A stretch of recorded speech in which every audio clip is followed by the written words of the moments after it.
Trump എന്തൊക്കെ എപ്പോ എങ്ങനെ ചെയ്യുമെന്ന് ആർക്കും ഒരു പിടിയുമില്ലാത്ത അവസ്ഥയിലാണ് ഇപ്പോ കൊണ്ടുപോകുന്നത് കാര്യങ്ങൾ. ഇപ്പൊ തീരുവ യുദ്ധമൊക്കെ നടക്കുന്നതിനിടയിൽ ഇന്ത്യയുടെ ലോകത്തിന്റെ ഫാർമസി എന്ന് പറയുന്നത് ഇന്ത്യയാണ്. ആ ഇന്ത്യയുടെ മരുന്നിൽ കൂടി ഇപ്പോൾ ട്രംപ് കൈവയ്ക്കാൻ പോകുന്നു, അല്ലെങ്കിൽ കൈവച്ചു കഴിഞ്ഞു. എന്താണ് അതിന്റെ സംഭവം? ഇന്ത്യ ലോകത്തിന്റെ ഫാർമസി എന്നറിയപ്പെടുന്നത് വെറും ഒരു വിശേഷണം എന്നതിനപ്പുറം കുറെ വസ്തുതകളും അതിൻ്റെ മേലിലുണ്ട് എന്നുള്ളതാണ്. ഇപ്പോൾ ലോകത്ത് ഏറ്റവും കൂടുതൽ മരുന്ന് ഉൽപ്പാദിപ്പിക്കപ്പെടുന്ന രാജ്യങ്ങളിൽ ഏതാണ്ട് 3-ാം സ്ഥാനത്താണ് ഇപ്പോൾ ഇന്ത്യ ഉള്ളത്. എന്നാൽ ജനറിക് മരുന്നുകളുടെ നിർമ്മാണത്തിൽ മുൻപന്തിയിലുള്ള രാഷ്ട്രവും ഇന്ത്യയാണ്. അപ്പോൾ ആദ്യം എന്താണ് ജനറിക് മരുന്ന് എന്താണെന്നുള്ളത് ആദ്യം മനസ്സിലാക്കി വെക്കണം. നമുക്കറിയാം, ഈ മരുന്നുകൾ, ഏതെങ്കിലും ഒരു രോഗത്തിന് മരുന്ന് കണ്ടുപിടിച്ചാൽ പോലും വലിയ വാർത്തയാണ്. ഉദാഹരണം പറഞ്ഞാൽ ഇപ്പോൾ കഴിഞ്ഞ ദിവസം റഷ്യയിൽ ക്യാൻസറിന് വാക്സിൻ കണ്ടുപിടിച്ചു. അതിൻ്റെ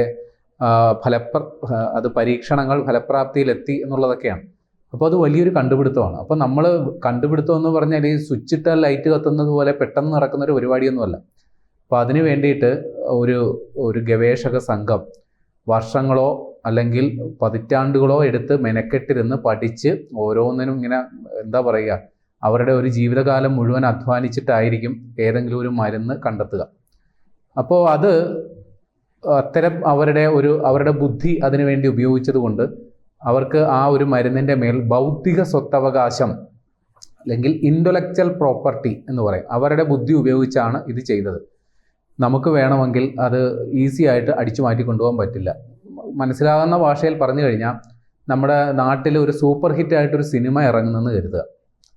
അതിൻ്റെ പ്രൊഡ്യൂസർ അയാളുടെ ജീവിതത്തിലെ സകല സമ്പാദ്യങ്ങളും എടുത്തു വച്ചിട്ട് ആണ് ആ സിനിമ ഇറക്കുന്നത്. ആ സിനിമ വമ്പൻ ഹിറ്റായെന്ന് കാണുമ്പോൾ തൊട്ടടുത്ത ദിവസം അതിൻ്റെ പൈറസി ഇറക്കിയാലുള്ള അവസ്ഥ ആലോചിച്ച് നോക്കി. അപ്പോൾ ആ നിർമ്മാതാവിന് അതിനെ ചോദ്യം ചെയ്യാനുള്ള അവകാശം എന്താണോ അതേപോലെ തന്നെയാണ് മരുന്നുകളുടെ കാര്യത്തിൽ.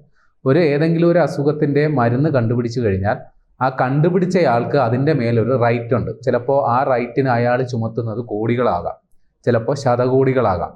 അപ്പോൾ അത്തരത്തിൽ വലിയൊരു തുക ചുമത്തുന്നത് കൊണ്ട് അതിൻ്റെ ആനുപാതികമായ ഒരു നിരക്ക് ആ മരുന്നിൻ്റെ മേൽ നമ്മളും കൊടുക്കേണ്ടി വരും.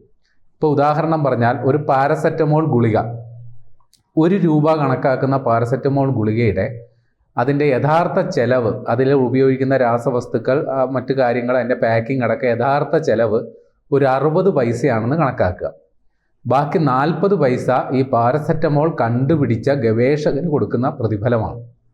അത് ഒരു ഉദാഹരണത്തിന് പറഞ്ഞതേ ഉള്ളൂ, യഥാർത്ഥത്തിൽ അങ്ങനെയല്ല. എന്നാൽ ഇപ്പോൾ HIV മരുന്ന് കണ്ടുപിടിക്കാത്തൊരു അസുഖമാണ്.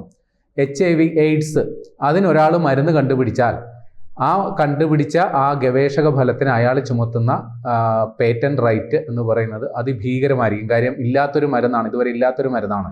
ഇപ്പോൾ സ്വാഭാവികമായും അതിപ്പോൾ ഒരു 10 ലക്ഷം യൂണിറ്റ് അതിൻ്റെ ഒരു ഗുളിക നമ്മൾ അടിച്ചിറക്കുന്നതെന്ന് വെച്ചോ, അപ്പോൾ ഈ കൊടുക്കുന്ന പേറ്റന്റ് റൈറ്റ് എന്ന് പറയുമ്പോൾ കുറഞ്ഞതൊരു 10, 15, 30 വർഷത്തേക്കായിരിക്കും അയാൾക്ക് അവകാശപ്പെടാനാവുക. അപ്പോൾ അത്രയും കാലം കൊണ്ട് അയാൾ നേടാനുള്ള പേറ്റന്റ് റൈറ്റ് എന്താണോ അത് നമ്മൾ എത്രമാത്രം ആ ഒരു ടാബ്ലറ്റ് ഒരു വർഷം അടിച്ചിറക്കുന്നോ അതിനാനുപാതികമായി തുക നമ്മൾ അതിൽ കൊടുക്കേണ്ടി വരുമെന്നാണ് അർത്ഥം. അപ്പോൾ നമ്മൾ ഈ ജനറിക് മരുന്നെന്ന് പറഞ്ഞു കഴിഞ്ഞാൽ ഈ പേറ്റന്റ് റൈറ്റിൻ്റെ കാലാവധി കഴിഞ്ഞാൽ ഈ മരുന്ന് നമുക്ക് ആർക്ക് വേണമെങ്കിലും അത് ഇമിറ്റേറ്റ് ചെയ്ത് അതേ റിസൾട്ട് കിട്ടുന്ന മരുന്നാക്കിയത് മാറ്റാം. അപ്പോൾ നമുക്ക് ഈ പേറ്റന്റ് റൈറ്റിൻ്റെ ഭാരമില്ലാത്തത് കൊണ്ട് തന്നെ ഈ ജനറിക് മരുന്നുകൾക്ക് വില കുറവായിരിക്കും. അപ്പോൾ അത്തരത്തിൽ ഉൽപ്പാദിപ്പിക്കപ്പെടുന്ന ജനറിക് മരുന്നുകളുടെ ഹബ്ബാണ് ഇന്ത്യ. ഇത്തരം മരുന്നുകൾ അതിന് നേരത്തെ ഒരു കഥ കൂടിയുണ്ട്. നമ്മുടെ ഈ കോവിഡ് പടർന്നു പിടിച്ചപ്പോൾ പ്രധാനമന്ത്രി ആവിഷ്കരിച്ച വാക്സിൻ മൈത്രി എന്ന് പറഞ്ഞൊരു പരിപാടി കൂടിയുണ്ട്. അപ്പോൾ നമ്മുടെ രാജ്യത്ത് ഈ കോവിഡിൻ്റെ വാക്സിൻ വലിയ ക്ഷാമം നേരിടുന്നു, അപ്പോഴും പ്രധാനമന്ത്രി മറ്റ് രാജ്യങ്ങളിലേക്ക് വാക്സിൻ കയറ്റി അയക്കുന്നു എന്നൊക്കെ പറഞ്ഞ് വലിയ ആക്ഷേപമൊക്കെ വന്നിരുന്നു. അപ്പോൾ ഈ വാക്സിൻ മൈത്രി കൊണ്ടും നമ്മൾക്ക് മറ്റ് രാജ്യങ്ങളിൽ നമ്മുടെ മരുന്നുകൾക്ക് വലിയ സ്വീകാര്യത കിട്ടി. അപ്പോൾ അതും ഈ ജനറിക് മരുന്നുകളുടെ കയറ്റുമതിക്ക് ഇന്ത്യയെ വളരെയേറെ സഹായിച്ചിട്ടുണ്ട്. അതുമാത്രമല്ല, ഈ ചില രാജ്യങ്ങളുണ്ടല്ലോ, ഉദാഹരണം പറഞ്ഞാൽ ചില ആഫ്രിക്കൻ രാജ്യങ്ങളിൽ ഈ മലേറിയ, TB, HIV മുതലായവയൊക്കെ വല്ലാണ്ട് പ്രശ്നം ഉണ്ടാക്കുന്നതാണ് ചില ആഫ്രിക്കൻ രാജ്യങ്ങൾ. അപ്പോൾ അവിടെ താരതമ്യേന വില കുറവുള്ള ഇന്ത്യൻ മരുന്നുകൾക്ക് വലിയ സ്വീകാര്യതയാണ്. ഇപ്പോൾ അമേരിക്കയുടെ കാര്യം തന്നെ എടുക്കാം. അമേരിക്ക ഇറക്കുമതി ചെയ്യുന്ന 60% വാക്സിനുകളും ഇന്ത്യൻ നിർമ്മിതമാണ്. അവിടെ ഇറക്കുമതി ചെയ്യുന്ന 20% ജനറിക് മരുന്നുകളും ഇന്ത്യൻ നിർമ്മിതമാണ്. അപ്പോൾ ഇന്ത്യയെ സംബന്ധിച്ച് അമേരിക്ക വലിയൊരു മാർക്കറ്റാണ് എന്നുള്ള കാര്യം ഉറപ്പാണ്. ഇന്ത്യയിൽ കുറേ വലിയ രീതിയിലുള്ള പ്രമുഖമായ മരുന്ന് കമ്പനികൾ വരെയുണ്ട്. ലോകപ്രശസ്തമായ സൺ ഫാർമ, ഡോക്ടർ റെഡ്ഡി, സിപ്ല തുടങ്ങിയ കമ്പനികളൊക്കെ ഇന്ത്യൻ ബേസ്ഡ് ആയിട്ട് പ്രവർത്തിച്ച് അമേരിക്കയിലോട്ട് കയറ്റുമതി ചെയ്യുന്നു.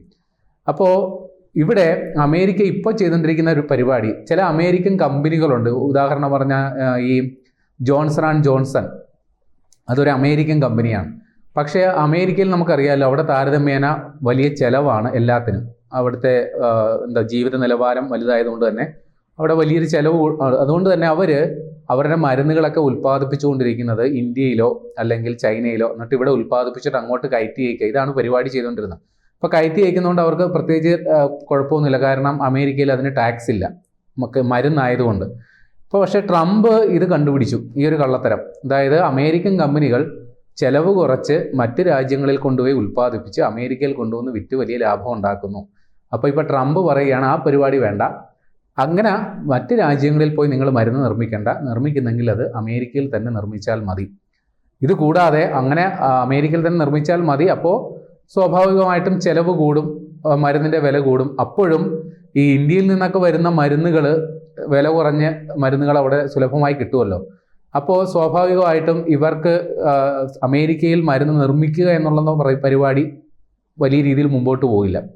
അപ്പോൾ ട്രംപ് ഇപ്പോൾ എന്ത് ചെയ്തു, 200% വരെ ഇത്തരത്തിൽ ഇറക്കുമതി ചെയ്യുന്ന മരുന്നുകൾക്ക് നികുതി ചുമത്താനാണ് ട്രംപിൻ്റെ ഇപ്പോഴത്തെ പ്ലാൻ. നേരത്തെ ഈ സ്റ്റീല് അല്ലെങ്കിൽ ഓട്ടോമൊബൈല് തുടങ്ങിയവയ്ക്കൊക്കെ ഇത്തരത്തിൽ 200% വരെ നികുതി പ്രഖ്യാപനം ട്രംപിൻ്റെ പദ്ധതിയിലുണ്ടായിരുന്നു. ഇതേപോലെ ഇന്ത്യയിൽ നിന്നടക്കം വരുന്ന മരുന്നുകൾക്ക് 200% വരെ നികുതി ചുമത്താനാണ് ഇത്തരത്തിൽ പദ്ധതി ഇടുന്നത്.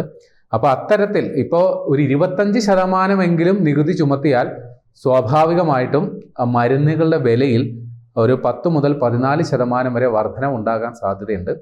അല്ലെങ്കിൽ 50% അല്ലെങ്കിൽ 200%-ത്തിലോട്ടൊക്കെ ഈ നികുതി പോവുകയാണെങ്കിൽ ഇപ്പോഴുള്ള വിലയുടെ ഒരു 3-4 ഇരട്ടിയിലേക്ക് വില കൂടാൻ സാധ്യതയുണ്ട്. അപ്പോൾ ഈ വിലകൾ തമ്മിൽ വലിയ അന്തരമില്ലാണ്ടാകും. അമേരിക്കൻ നിർമ്മിതമായ ഒരു മരുന്നിൻ്റെ വിലയും ഇന്ത്യയിൽ നിന്ന് കൊണ്ടുവരുന്ന നേരത്തെ വില കുറവായിരുന്ന മരുന്നും അതിന് ഈ ടാക്സും കൂടി വരുമ്പോൾ രണ്ട് പേരും തമ്മിൽ വിലയിൽ വലിയ അന്തരമില്ലാണ്ട് വരും. അപ്പോൾ സ്വാഭാവികമായിട്ടും ഇന്ത്യൻ നിർമ്മിത അല്ലെങ്കിൽ ഇത്തരം മൂന്നാം ലോക രാജ്യങ്ങളിൽ നിന്ന് അമേരിക്കയിലോട്ട് കയറ്റി അയക്കപ്പെട്ട മരുന്നുകൾക്കൊക്കെ വലിയ രീതിയിലുള്ള തിരിച്ചടി നേരിടാനുള്ള സാധ്യതയുണ്ട്. നിലവിൽ അമേരിക്ക ഏതാണ്ട് $150 ബില്യൺ മരുന്നാണ് പല രാജ്യങ്ങളിൽ നിന്നും ഇപ്പോൾ ഒരു വർഷം ഇറക്കുമതി ചെയ്തുകൊണ്ടിരിക്കുന്നത് എന്നുള്ളതാണ് കണക്ക്. അപ്പോൾ ആ പരിപാടി വേണ്ട. അത് ഒന്നുകിൽ അമേരിക്കയിൽ തന്നെ നിർമ്മിക്കുക, അല്ലെങ്കിൽ മറ്റ് രാജ്യങ്ങളിൽ നിന്ന് വരുന്ന മരുന്നുകൾക്ക് ഭീമമായ നികുതി ചുമത്തി അവരെ നിരുത്സാഹപ്പെടുത്തുക എന്നുള്ള നിലപാടാണ് അമേരിക്കൻ ഭരണകൂടം എടുത്തിരിക്കുന്നത്. നിലവിൽ ഞാൻ നേരത്തെ പറഞ്ഞല്ലോ, ഇന്ത്യയെ സംബന്ധിച്ച് വളരെ രീതിയിൽ വികാസം പ്രാപിച്ചുകൊണ്ടിരിക്കുന്ന, വലിയ രീതിയിൽ മാർക്കറ്റ് സ്വീകാര്യത കിട്ടിക്കൊണ്ടിരിക്കുന്ന ഒരു സെക്ടറാണ് നമ്മുടെ ഫാർമസ്യൂട്ടിക്കൽ സെക്ടർ. ചിലവ് കുറഞ്ഞ രീതിയിൽ നേരത്തെ പറഞ്ഞതുപോലെ ജനറിക് മരുന്നുകളൊക്കെ നിർമ്മിച്ചുകൊണ്ടിരിക്കുന്നത്. അപ്പോൾ അത്തരം ഒരു വളരെ പുരോഗതിയിലേക്ക് പോയിക്കൊണ്ടിരുന്ന ആ മേഖല, അതിൻ്റെ പ്രധാന വിപണിയായ അമേരിക്ക ഇത്തരത്തിലൊരു പ്രതികൂല നിലപാടെടുക്കുമ്പോൾ സ്വാഭാവികമായിട്ടും വലിയ തിരിച്ചടിയാണ് വരുന്ന കാലയളവിൽ ഇന്ത്യൻ ഫാർമസ്യൂട്ടിക്കൽ രംഗത്ത് വരാനിരിക്കുന്നത്.